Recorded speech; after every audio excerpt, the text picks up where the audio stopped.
నమస్తే. నమస్తే అన్న. ఏం పేరు అన్న? నా పేరు బండలింగం. బండలింగం. ఏం చేస్తుంటావు? నేను వ్యవసాయం చేస్తాను. వ్యవసాయమా? ఏం పంటలు వేసారు?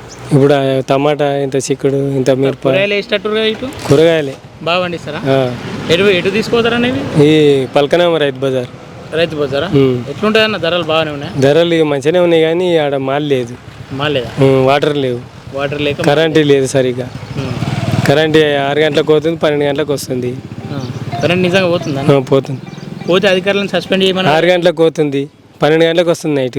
6 గంటలు కట్ చేస్తుండు. కానీ కరెంట్ పోతే సస్పెండ్ చేయని చెప్పేసి అధికారులను. మరి ఎవరు పట్టించుకుంటారు? ఇప్పుడు ఎవరు పట్టించుకుంటారు? మీరు ఎప్పుడైనా కరెంట్ వాళ్ళకు ఎవరికి చేయలేము మేమైతే. చేయలేరా? ఎందుకు అడగాలి కదా మరి, కరెంట్ పోవద్దని. అడగాలంటే ఒకరి అడిగితే ఎవరు పట్టించుకుంటారు? 10 మంది కూడిపోతే అది ఏదైనా పరిష్కారం అవుతుంది. ఓకే. కరెంట్ అయితే పోతుంది, ఇబ్బంది అవుతుంది. ఇబ్బంది, చాలా ఇబ్బంది. ఇంతకుముందు బీఆర్ఎస్ ఉన్నప్పుడు ఇట్లా ఇబ్బంది ఉండేనా? అప్పుడు కూడా ఉండే కొంచెం కొంచెం, కానీ ఇప్పుడు చాలా ఇబ్బంది. సరే, ఇప్పుడు పార్లమెంట్ ఎలక్షన్లు వస్తున్నాయి కదా, ఎట్లుంటుంది అన్న? రంజిత్ రెడ్డి కాంగ్రెస్, ఇప్పుడు ప్రస్తుతం ఎంపీ, ఆయన గెలిచే అవకాశం ఏమైనా ఉందా? లేదు, ఊపు లేదా? ఊపు లేదా? ఎందుకు?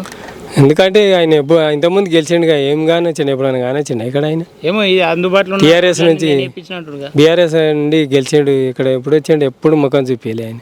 రోడ్ అన్ని నేర్పించినట్టు. సబితామనే వచ్చింది కానీ ఆయన అయితే ఎన్నట్టు రాలేదు. సబితమ్మ వచ్చిందా? మంత్రిగా ఉన్నప్పుడు మంచి పనులు చేసింది ఆయన. చేసింది, ఆమె బాగానే చేసింది. ఓకే. మరి కాసాని జ్ఞానేశ్వర్ పరిస్థితి ఎట్లుంటుంది? ఆయన అంటే ఇప్పుడు ఫస్ట్ టీడీపీలో ఉండే టీఆర్ఎస్కి వచ్చిండు, ఇప్పుడు లీవాడాడు. మరి గెలుస్తుండ ఆయన? తెలియదు ఇక సంగతి. తెలియదా? మరి కొండ విశ్వేశ్వరరెడ్డి బీజేపీ ఆయన ఇంతకుముందుకు ఎంపీ ఉండే, ఆయన టీఆర్ఎస్లోనే ఉండే ఎంపీ. అప్పుడు ఏం పనులు చేసిండే ఏమో కానీ ఇప్పుడు మళ్ళీ వస్తుండు బీజేపీ నుంచి. మరి రోజులు గెలుస్తారంట? కొండ విశ్వేశ్వరరెడ్డి అంటారు ఎక్కువ. కొండ విశ్వేశ్వరరెడ్డి ఎందుకంటే ఆయన ఇంతకుముందుకు ఉండే, ఇక ఆయన ఇప్పుడు మంచిగా చేస్తాడు అన్నట్టు బీజేపీ తరఫున నమ్మకం. మరి ఈయన కాసాని జ్ఞానేశ్వర్ ఏడా? ఆయన పాత మనిషి కానీ ఎంత పరిచయం లేరుగా జనాలకు. లేదు. ఏ పార్టీలో తిరుగుతాను? ఎవరు? నువ్వు? నేనా? కాంగ్రెస్లో తిరుగుతా. మరి రేవంత్ రెడ్డిని కాదని దీనికి వేస్తావా? వేస్తాము, ఎందుకే? మంచిగా అనిపిస్తే వేస్తాము. మంచిగా అనిపిస్తేస్తా? నిజంగా చెప్పు, అంటే ఊర్లలో చెప్తుర్రు, నిజమా అబద్ధమా? నువ్వు నిజంగా కాంగ్రెస్ కార్యకర్తవు కదా, నిజంగా కాంగ్రెస్ ఎత్తుంది అందులో 6 గ్యారంటీలు అయితే పనులు అయ్యేటి అన్నవి? అవి చేస్తామంటారు కానీ ఇంకా చేయలేగా. ఇప్పుడు ఎలక్షన్ కోడ్ వచ్చింది, అది అని బొంకుతారు. మరి చేస్తారా చేయరు తెలియదు. మరి రైతులకు ఇబ్బంది జరుగుతుంది అని చెప్పేసి అంటే బయట వాళ్ళు చెప్తే ఏమంటారు అంటే, వాళ్ళు మా మీద బురద తలుతురు అని చెప్పేసి అంటారు. నువ్వు కాంగ్రెస్ మనిషివే కదా. ఇప్పుడు ఎలక్షన్ కోడ్ చెప్తురుగా మొత్తం, మరి చేసేది తర్వాత తెలుస్తుంది. చేసేసి మరి కాంగ్రెస్ రంజిత్ రెడ్డి గెలడా? ఏమో ఇక తెలియదు ఇక మనకు. ఆయన కాంగ్రెస్ అంటే నిజంగా ఇష్టమా నీకు?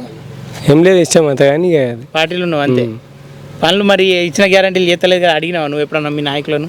ఎవరు? నేనేం అడగాలి కదా. మరి ఓటు ఎత్తిమే అయిపోయినా అని. ఎవరు వచ్చారని ఇప్పుడు ఇంతకుముందు గెలిచినాక ఎవరు వచ్చారు? ఎవరు రాలేరా? ఎవరు రాలే. సరే, ఇప్పుడు ఫైనల్గా అయితే ఏ పార్టీకి వెళ్తా అంటూ?